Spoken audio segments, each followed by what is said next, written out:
Emma's mind was gradually becoming clearer. However, she didn't dare to open her eyes. She felt a slight dizziness, but at least her consciousness had fully returned. She took a deep breath and first listened to the sounds around her.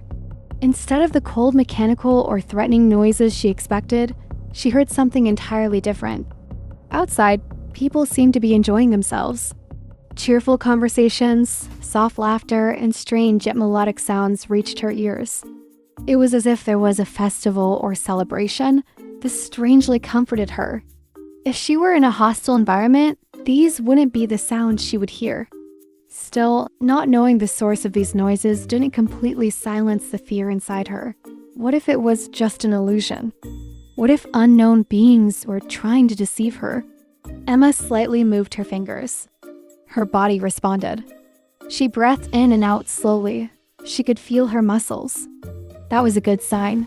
She still belonged to herself. But opening her eyes? That would be the biggest act of courage she had to take. Her heart raced. A voice inside her whispered, "Open your eyes, you have to find out."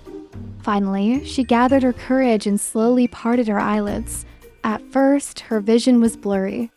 There were faintly flickering lights above, but her eyes were still adjusting to the darkness. She took a deep breath and slightly turned her head. Emma's breathing was uneven, but her fear had now given way to curiosity. The place she was in wasn't the cold metallic laboratory she had expected. She slowly sat up, testing her body's response. Although she felt a slight dizziness, she could move. She looked around. The place she was in resembled a large tent. The ceiling of the tent rose in a dome shape, appearing to be made of a gently rippling, semi-transparent fabric. The interior was dim but peaceful, and a soft breeze filtered in through the tent's edges. She stood up and cautiously walked towards the tent's entrance. As she pulled aside the curtain and stepped outside, her eyes widened. The sky was a clear blue. The surroundings were covered with grass as far as the eye could see. The gentle wind made the grass dance, creating a natural and serene atmosphere. But the most striking thing was the other tents and the creatures around them. Scattered across the open area were 8 to 10 more tents similar to hers.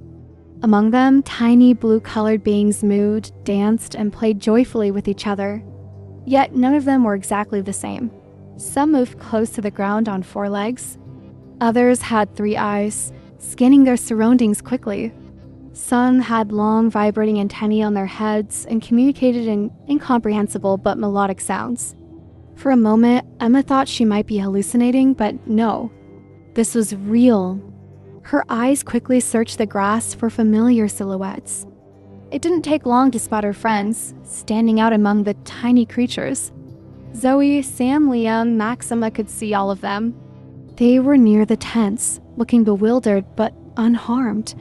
A wave of relief washed over her. All the uncertainty in her heart was replaced by a warm sense of security. She ran towards her friends and, with a slightly trembling voice, asked, "What happened? How did we get here?" Emma's voice lingered in the air. Her friends turned to her, but their faces held no answers, only the same confusion and uncertainty. Zoe crossed her arms and scanned the surroundings. "We're wondering the same thing, Emma," she said. "We don't know what happened." Sam narrowed his eyes, looking at the tiny creatures around them.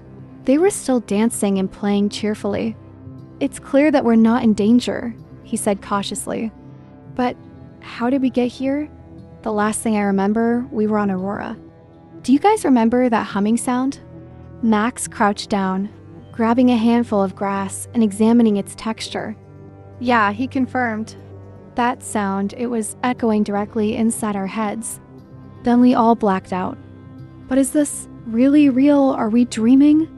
Or are we trapped in a simulation? Liam looked past the tents and noticed a tower rising in the distance. Pointing at it, he said, "What if we were abducted? Maybe whoever was on that ship brought us here somehow. But why? And how?" Emma took a deep breath. "We don't know how much time has passed while we were unconscious," she added. "Where is Aurora? If we were really abducted, why do they seem so hospitable?" Zoe shook her head. "Maybe they saved us," she said. What if our ship was in danger and these beings rescued us at the last moment? Or, she hesitated for a moment before continuing, what if they are observing us? For a moment, they all fell silent. Their eyes met, filled with concern. Sam straightened his shoulders. There's only one way to find out, he said. We have to communicate with them. His gaze shifted to the tiny blue creatures still dancing around. They carried on as if nothing had happened. Emma instinctively took a deep breath and stepped toward the nearest little being. Hello, she said slowly, her voice filled with both caution and curiosity. The creature looked at Emma and slowly smiled. The smiling little being suddenly turned around and started running. Its small feet, or in some cases 4 legs, moved swiftly through the grass, and soon the others joined in. Like a wave, they spread out and, in perfect synchronization, followed the first one. Their laughter and cheerful voices echoed in the air as they disappeared one by one into a tent larger than the others. A moment ago, the place had been buzzing with life, but now there was silence. Emma, Zoe, Liam, Max, and Sam looked at each other. The lively scene had suddenly given way to an eerie stillness. Now only they remained. After a short silence, Sam lifted his head and looked at the larger tent ... Then, turning to the group, he spoke decisively. We need to go into that tent. The group, cautious but resolute, walked toward the large tent. When they reached the entrance, they exchanged brief glances. No one knew what would happen next, but turning back no longer seemed like an option. Zoe pulled back the curtain and was the first to step inside. The others followed, and at that moment, they all held their breath. The blue creatures were gone. None of the small, joyful beings that had just been running around were there. Instead, the tent was filled with people who looked just like them. Normal humans. Emma blinked in shock. Sam slightly parted his lips. Max furrowed his brows. Zoe quickly scanned the area, and Liam instinctively glanced behind him, as if trying to confirm whether they had fallen into some kind of illusion. But no, this couldn't be a dream.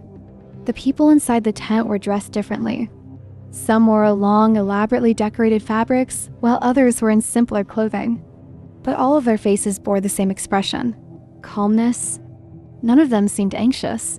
None of them looked at them with surprise. It was as if they had been expecting them. Emma's gaze slowly drifted to the far corner of the tent, and there was a throne. It wasn't an extravagant one, but it was clearly of significance. It appeared to be a large carved stone seat draped in finely embroidered fabrics. And sitting on that throne was someone, a tall figure sitting with perfect posture, watching them with a peaceful yet authoritative presence, as if they were the leader.